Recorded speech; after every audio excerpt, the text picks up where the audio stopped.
నమస్తే, welcome to DY news. నేను KV. ముందుగా హెడ్లైన్స్.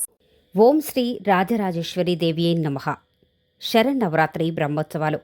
నెల్లూరు జిల్లా విడవలూరు మండలం ముదివర్తి గ్రామంలో వెలిసి ఉన్నటువంటి బాలా త్రిపుర సుందరి అలంకారంలో శ్రీ రాజరాజేశ్వరి దేవి గ్రామోత్సవం అత్యంత వైభవోపేతంగా ఘనంగా నిర్వహించారు.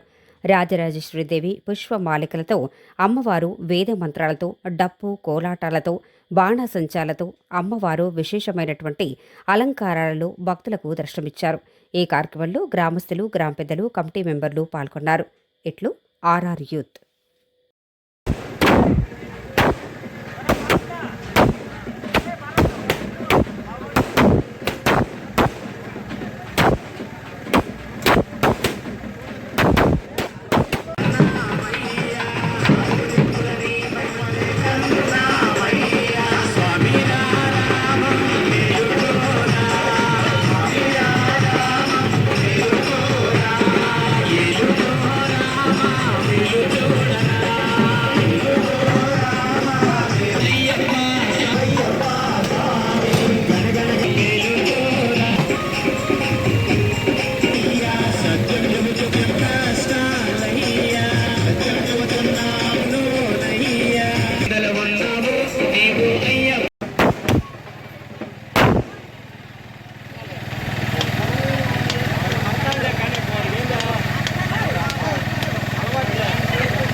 లేటెస్ట్ అప్డేట్ కోసం ఇప్పుడే మా ఛానల్ ని లైక్ చేయండి, షేర్ చేయండి, సబ్స్క్రైబ్ చేసి గంట సింబల్ ని క్లిక్ చేయండి.